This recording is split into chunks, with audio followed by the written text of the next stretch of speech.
Shalom, para Haldo AKBP Jati Sampurna mengucapkan selamat beribadah Partangyangan Week kepada seluruh jemaat dari week 1 sampai week 13 dan HKPP Masada Gunung Putri di rumah masing-masing. Amang, Inang, Naposo, dan remaja, sebelum kita mulai beribadah, mari kita berdoa dalam hati.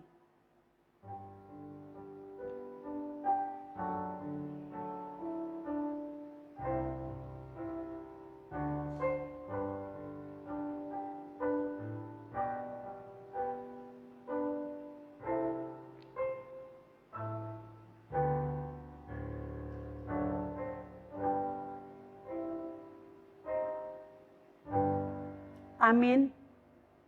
Mari kita bernyanyi dari buku ND nomor 559 ayat 1 dan 2.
Di dalam nama Allah Bapa dan nama anaknya Tuhan Yesus Kristus dan nama Roh Kudus yang menciptakan langit dan bumi.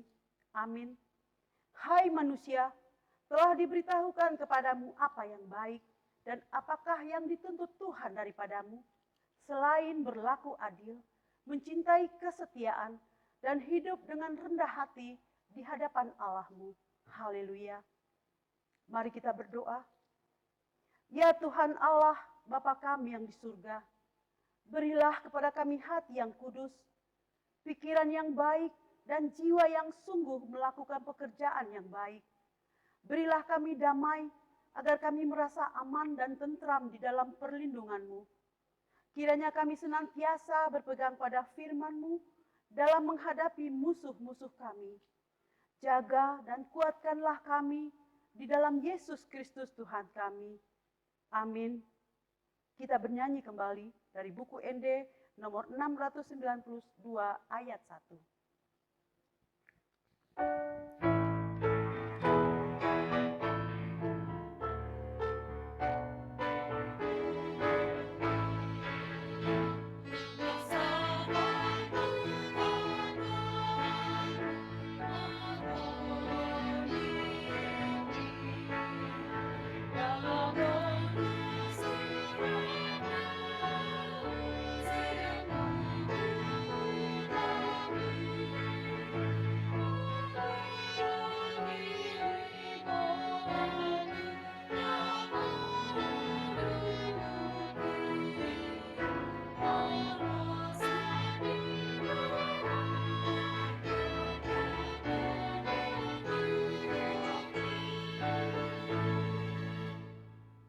Marilah kita mendengarkan firman Tuhan yang ditetapkan untuk hari Minggu ini. Tertulis dalam Ulangan 16 ayat 13 sampai 17. Kita membaca secara responsoria. Kemukakanlah dari suku-sukumu orang-orang yang bijaksana, berakal budi dan berpengalaman. Maka aku akan mengangkat mereka menjadi kepala atas kamu. Haruslah engkau bersukaria pada hari rayamu itu, engkau ini dan anakmu laki-laki, serta anakmu perempuan, hambamu laki-laki dan hambamu perempuan, dan orang Lewi, orang asing, dan anak yatim, dan janda yang di dalam tempatmu. 7 hari lamanya harus engkau mengadakan perayaan bagi Tuhan Allahmu di tempat yang dipilih Tuhan. Sebab Tuhan Allahmu akan memberkati engkau dalam segala hasil tanahmu dan dalam segala usahamu, sehingga engkau dapat bersukaria dengan sungguh-sungguh. 3 kali setahun setiap orang laki-laki di antaramu harus menghadap hadirat Tuhan Allahmu ke tempat yang akan dipilihnya, yakni pada hari raya roti tidak beragi, pada hari raya 7 minggu, dan pada hari raya pondok daun. Janganlah ia menghadap hadirat Tuhan dengan tangan hampa. Tetapi masing-masing dengan sekedar persembahan sesuai dengan berkat yang diberikan kepadamu oleh Tuhan Allahmu. Demikian pembacaan firman Tuhan. Berbahagialah orang yang mendengar firman Allah serta memeliharanya. Amin. Kita bernyanyi dari buku ND nomor 719 ayat 3.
Damai sejahtera Allah yang melampaui segala akal, kiranya menyertai hati dan pikiran kita sekalian, dalam nama Kristus Yesus Tuhan kita. Amin. Shalom. Shalom. Firman Tuhan bagi kita pada pertanyaan malam ini diambil dari Injil Markus pasal 12 ayat 41 sampai dengan 44. Saya bacakan, baiklah kita ikuti dalam hati masing-masing. Pada suatu kali Yesus duduk menghadap peti persembahan dan memperhatikan bagaimana orang banyak memasukkan uang ke dalam peti itu. Banyak orang kaya memberi jumlah yang besar. Lalu datanglah seorang janda yang miskin dan ia memasukkan 2 peser, yaitu 1 duit. Maka dipanggilnya murid-muridnya dan berkata kepada mereka, "Aku berkata kepadamu, sesungguhnya janda miskin ini memberi lebih banyak daripada semua orang yang memasukkan uang ke dalam peti persembahan.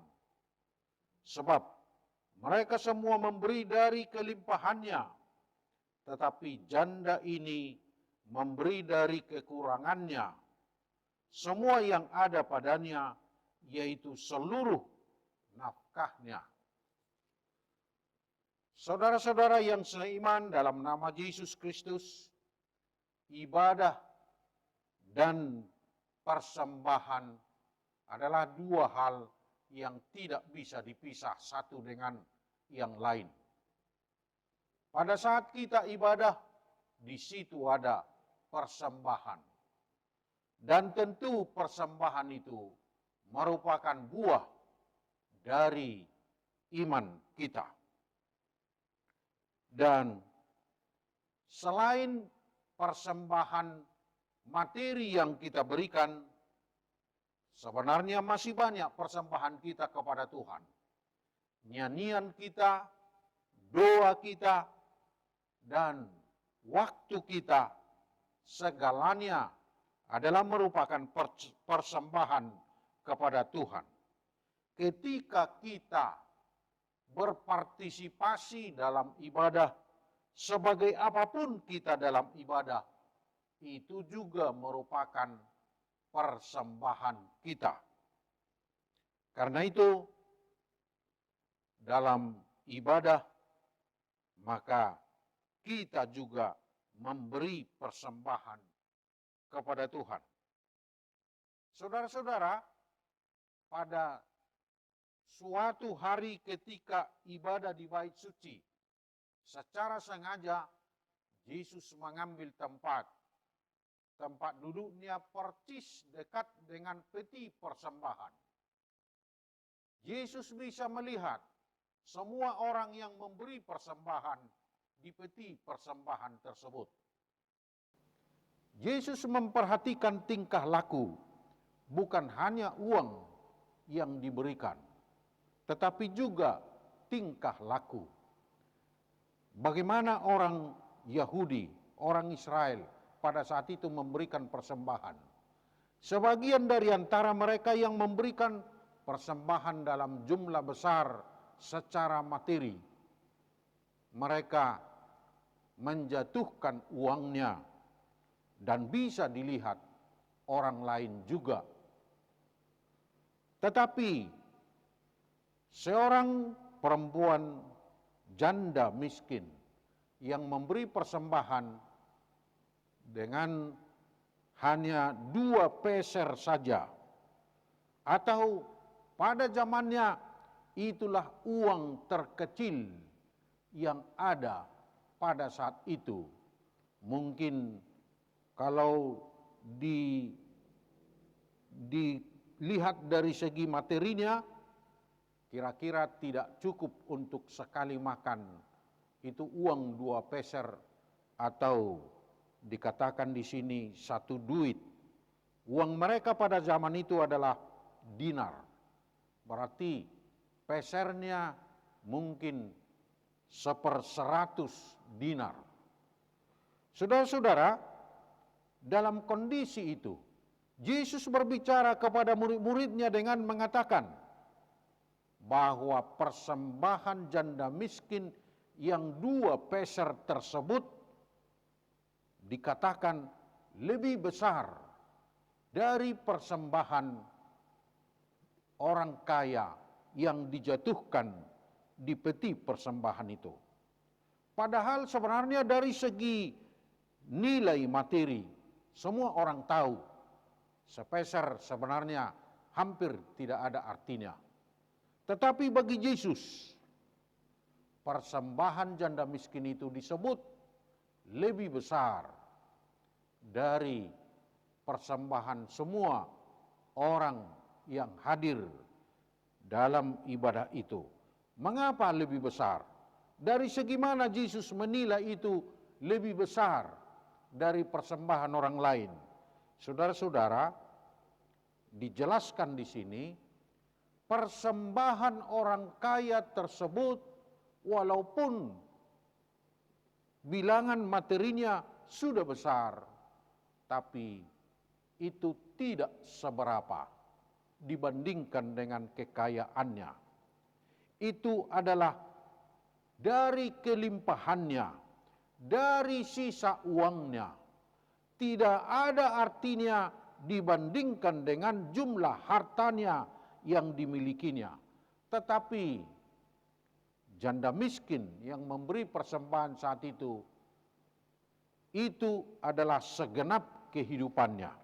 Dikatakan di sini dalam ayat 44, uang yang 2 peser tersebut adalah dari seluruh nafkahnya.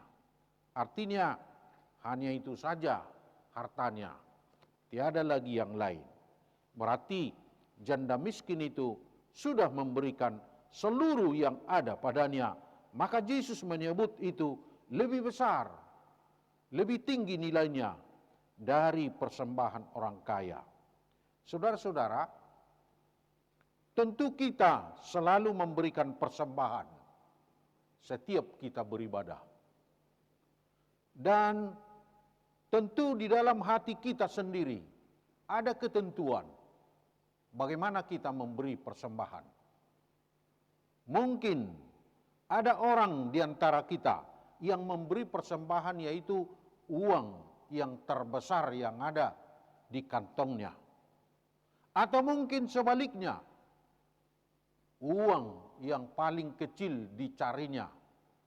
Atau kalau tidak ada, ditukarkan lagi kepada orang lain supaya dia memperoleh uang yang terkecil yang bisa diberikan menjadi persembahannya. Dan kemudian supaya tidak dilihat orang, kita lagi meremukkan uang itu dengan jari tangan kita. Setelah diremukkan sampai seremuk-remuknya, baru dimasukkan ke dalam kantong persembahan. Beraneka ragam tingkah laku kita. Itulah kondisi kehidupan kita.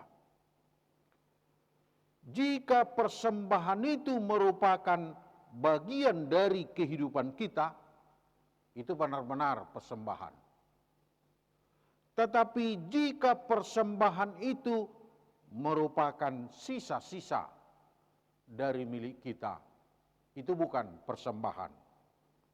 Atau dalam bahasa Batak dikatakan itu menjadi lobi-lobi yang tidak bisa dipakai lagi untuk yang lain. Itu diberikan menjadi persembahan, itu bukan lagi persembahan. Yang namanya persembahan adalah jika yang aturannya yang kita berikan itu adalah bagian dari kebutuhan kita. Bagian dari keperluan kehidupan kita sehari-hari, tetapi kita korbankan menjadi persembahan, maka itu namanya persembahan. Atau dalam Alkitab disebut lagi korban persembahan, karena memang benar-benar ada yang dikorbankan. Maka itulah yang namanya persembahan. Kemudian, jika persembahan yang diberikan itu adalah bagian dari kekurangan kita, sebenarnya kita tidak pantas memberi. Sebenarnya tidak layak kita memberi karena kita miskin, karena kita kekurangan, karena kita tidak berkecukupan. Tetapi kita berikan dari apa yang kita miliki, itulah persembahan yang harum bagi Tuhan. Karena itu, besar kecilnya persembahan bagi Tuhan tidak diukur dari nilai rupiah, dari tingginya bilangan rupiah yang dimasukkan, tetapi dari segi makna, jika yang kita persembahan itu sebenarnya merupakan bagian dari kebutuhan hidup kita, tetapi kita korbankan, kita berikan, itulah persembahan yang harum bagi Tuhan. Persembahan yang benar-benar merupakan persembahan.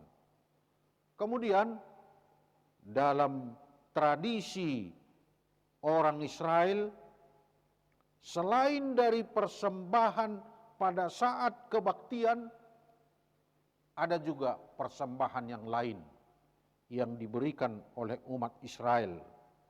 Boleh secara sendiri-sendiri memberikan, boleh juga pada saat tertentu, boleh pada pagi hari atau mungkin di malam hari.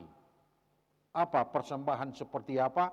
Dalam tradisi orang Israel, ada orang yang memberi hasil pertanian, ada orang yang memberi binatang ternak. Yang paling miskin memberi merpati, seekor merpati. Dan yang terkaya memberi seekor lembu jantan yang tambun. Itu menjadi persembahan boleh ada beraneka ragam latar belakang mengapa memberi persembahan seperti itu. Mungkin disebut sebagai persembahan syukur, atau mungkin juga disebut sebagai persembahan penghapusan dosa, atau sesuai dengan kondisi ungkapan iman, sesuai suara hati dari orang yang memberikan persembahan itu. Pada zaman Perjanjian Lama telah mentradisi bagi umat Israel memberi persembahan dalam bentuk binatang ternak atau juga dari hasil pertanian yang mereka peroleh. Itulah menjadi korban persembahan bagi mereka. Dan pada umumnya, kalau dari hasil pertanian, panen pertama itu selalu menjadi persembahan kepada Tuhan. Atau bagi orang yang beternak, setiap anak sulung dari ternaknya menjadi persembahan sesuai tradisi mereka. Maka kita boleh membandingkan dengan kehidupan kita masa kini di gereja kita. Kalau orang Israel yang paling miskin memberi persembahan seekor merpati, kira-kira berapa nilai rupiahnya? Atau orang kaya memberi seekor lembu jantan, kira-kira berapa harganya kalau dirupiahkan? Seperti itulah umat Israel memberi persembahan. Dan di dalam tradisi kita di HKBP, walaupun dalam firman Tuhan sebenarnya diwajibkan persembahan itu 10% dari penghasilan kita, atau disebut dengan istilah perpuluhan. Tetapi dalam tradisi gereja kita, kita tidak mendesak umat anggota jemaat supaya memberikan 1/10 dari pendapatannya. Tetapi entah 1/10, entah lebih dari 1/10, atau kurang dari 1/10, itu tergantung kepada suara hati masing-masing. Tetapi dalam Alkitab, dalam tradisi umat Israel, persembahan itu adalah perpuluhan, 1/10 dari pendapatannya. Kalau dibandingkan dalam kondisi keuangan kita sekarang, 1/10 dari pendapatan dari setiap keluarga tentu akan jumlah persembahan di gereja kita sudah akan menjadi ratusan juta setiap hari Minggu. Tetapi kita tidak berpedoman kepada bilangan materi tersebut. Bagaimana persembahan kita ini menjadi buah dari iman kita, dan bukan hanya uang yang perlu kita persembahkan, tetapi segenap hidup kita. Setiap habis ibadah di gereja kita di HKBP selalu kita nyanyikan, yaitu nyanyian persembahan Nasa Nani Lehonmi, Tondi Rodi Pamataku, Hosa Dohot Guguki, Rodi Saluhut Artaku, Hupasahati Tuho, Nasau Catokudo. Artinya sebenarnya bukan hanya rupiah yang kita sampaikan di kantong persembahan itu menjadi persembahan kita, tetapi segenap harta yang kita miliki, hidup kita, nyawa kita, kita persembahkan kepada Tuhan, walaupun seluruh harta kita tidak kita berikan di kantong persembahan itu, tetapi melalui ibadah kita, seluruh harta kita wajib kita pakai dalam segala pekerjaan yang sesuai keinginan kehendak Tuhan. Kita tidak berhak memakai itu 1 peser pun untuk hal-hal yang bertentangan dengan keinginan Tuhan. Itu makanya dalam nyanyian persembahan kita nyanyikan seperti itu, supaya itu juga menjadi janji kita, menjadi pernyataan kita untuk memakai semuanya itu demi kemuliaan Tuhan. Entah uang sekolah anak-anak, entah dalam kehidupan sehari-hari, tetapi semuanya itu demi kemuliaan Tuhan. Dan sesuai kondisi ini, yang mau ditekankan oleh Yesus, mengapa Yesus mengatakan persembahan janda miskin itu menjadi persembahan yang terbesar pada saat itu? Karena memang itu dipersiapkan sebelum ibadah. Bukan pada saat memberi persembahan dicari uang terkecil, tetapi persembahan itu sudah dipersiapkan sebelum berangkat dari rumah, sebelum ibadah dipersiapkan dan memang menjadi korban persembahan. Persembahan yang kita berikan sebaiknya merupakan buah iman kita, yaitu jika kita sengaja mempersiapkan persembahan kita untuk kita berikan di dalam ibadah. Amin. Kita berdoa. Terima kasih Tuhan, karena firman-Mu mengajar kami tentang persembahan, tentang ibadah. Seluruh hidup kami ini adalah persembahan bagimu, dan seluruh hidup kami juga menjadi ibadah bagimu, agar seluruh waktu kami pakai untuk pekerjaan yang baik sesuai dengan kehendak-Mu. Ya Tuhan, berkati hidup kami, berkati ibadah kami, berkati persembahan kami, pakai kami untuk kehendak-Mu, agar kami menjadi pelaku firman-Mu dalam kehidupan sehari-hari. Dalam nama Yesus, terimalah doa dan permohonan kami. Amin.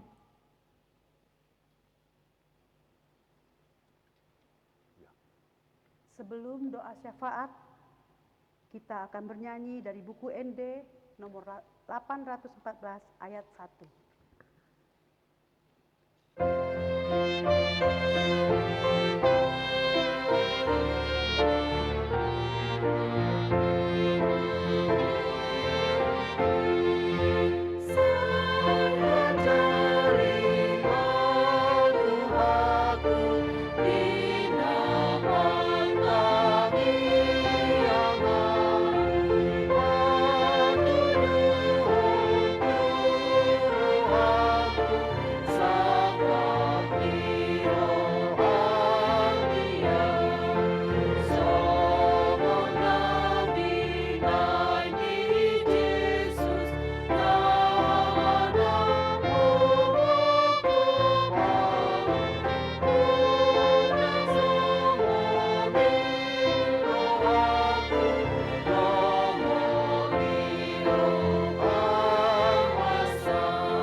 Mari kita berdoa. Ya Allah Bapa yang bertahta di kerajaan surga, kami panjatkan puji dan syukur kehadirat-Mu ya Bapa. Karena pada saat ini juga kami boleh menikmati napas kehidupan, boleh ikut beribadah ya Tuhan, dalam posisi online ya Tuhan, di pertengahan week Tuhan. Terlebih juga ya Tuhan, kami telah memulai ibadah di gereja ya Tuhan, dan juga ibadah online pada hari Minggu ya Tuhan, untuk mereka yang tidak bisa datang ke tempat beribadah, dan untuk anak-anak serta orang tua ya Tuhan. Semuanya ini bukan karena kekuatan kami, tapi karena kebesaran-Mu serta kasih karunia-Mu kepada kami ya Tuhan. Namun Tuhan, Kristus ini menyulitkan bagi kami Tuhan. Kami sadar, kami tak berdaya Tuhan. Kami sadar bahwa Engkau-lah segala-galanya Tuhan. Dan kami juga sadar ya Tuhan, bahwa doalah yang boleh kami panjatkan kepada Engkau ya Tuhan. dengan doa sebagai pernyataan iman kami kepada Engkau ya Tuhan. Ajarlah kami ya Tuhan untuk boleh setia kepadamu Tuhan. Ajarlah kami untuk boleh berdoa ya Tuhan dari dalam hati kami, serta meyakini dengan iman bahwa dunia ini ada dalam genggaman tangan-Mu. Untuk itu semua ya Tuhan, perkenankan kami memanjatkan doa kami ya Tuhan. Untuk jemaat kami yang menderita sakit ya Tuhan, karena krisis ini Tuhan, Engkau berkati mereka ya Tuhan, berkati tangan-tangan yang menangani secara medis mereka ya Tuhan, beri mereka keyakinan bahwa semua ini terbaik bagi dunia ini Tuhan. Beri mereka kekuatan ya Tuhan untuk boleh fokus, tetap memuji dan berdoa kepadamu. Dengan doa ini boleh Engkau jamah mereka untuk mengalami kesembuhan.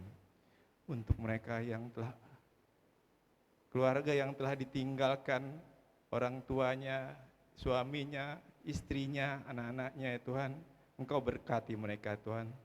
Beri ketabahan kepada mereka ya Tuhan agar boleh melihat semua ini adalah rencana-Mu, bukan rencana mereka sendiri ya Tuhan.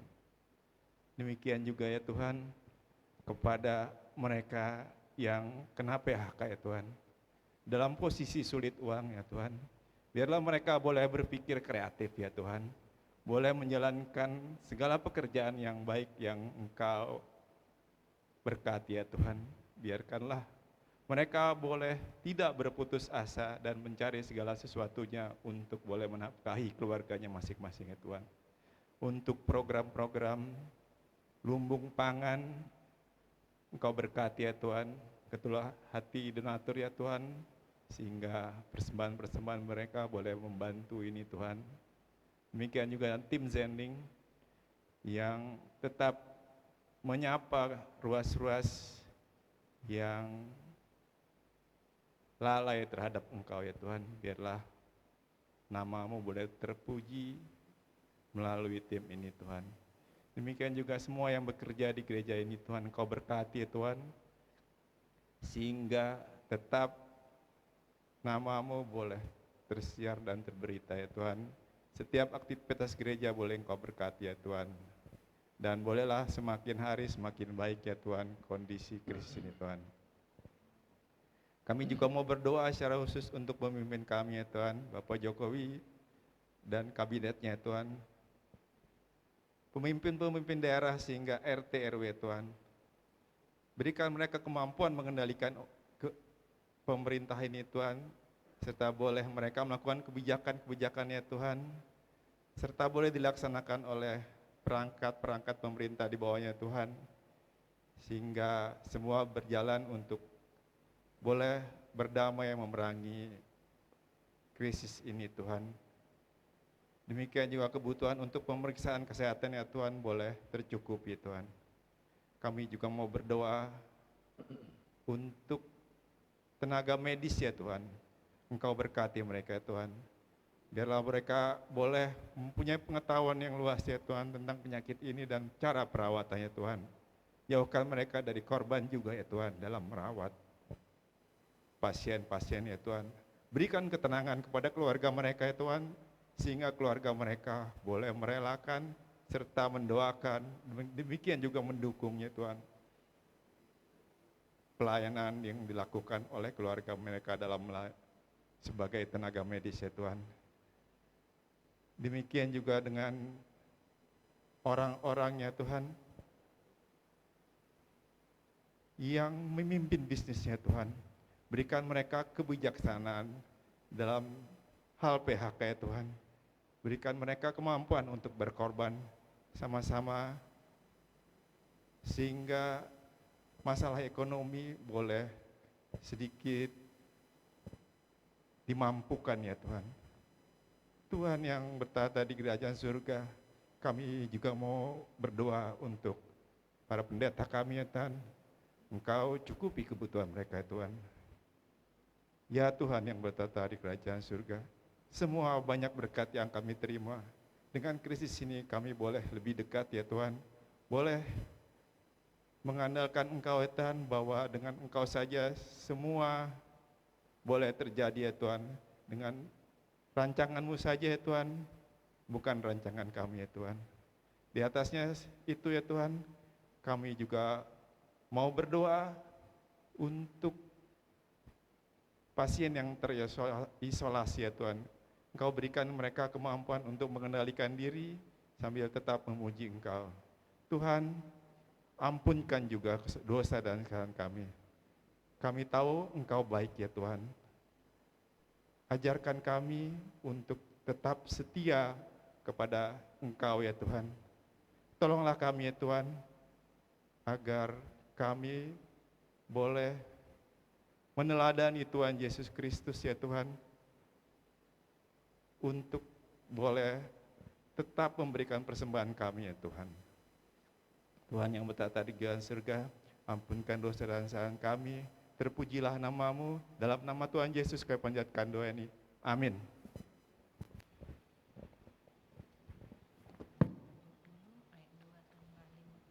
Marilah kita memberikan persembahan sebagai buah iman kita, dan kita bernyanyi dari buku ND nomor 470 ayat 2 dan 5.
Mari kita berdoa untuk menyerahkan persembahan kita ini kepada Tuhan.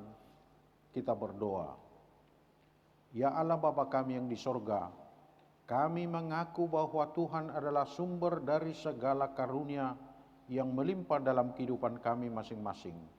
Sebagian daripada karunia itu kami serahkan kembali sebagai persembahan kepada Tuhan.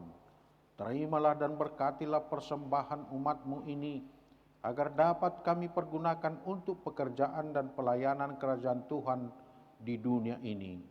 Bukalah hati kami untuk mengenal betapa banyak berkat dan karunia yang kami peroleh dari Tuhan, supaya kami senantiasa bersyukur kepadamu. Di dalam nama Yesus Kristus, Tuhan kami. Amin. Kita sama-sama berdoa dengan doa Bapa kami. Bapa kami yang di sorga, dikuduskanlah nama-Mu, datanglah kerajaan-Mu, jadilah kehendak-Mu di bumi seperti di sorga. Berikanlah kami pada hari ini makanan kami yang secukupnya, dan ampunilah kami akan kesalahan kami, seperti kami juga telah mengampuni orang yang bersalah kepada kami. Dan janganlah membawa kami ke dalam pencobaan, tapi lepaskanlah kami daripada yang jahat. Karena Engkau yang mempunyai kerajaan, dan kuasa, dan kemuliaan sampai selama-lamanya. Amin. Anugerah Tuhan kita Yesus Kristus, pengasihan Allah Bapa, persekutuan dengan Roh Kudus, menyertai kita sekarang sampai selama-lamanya. Amin.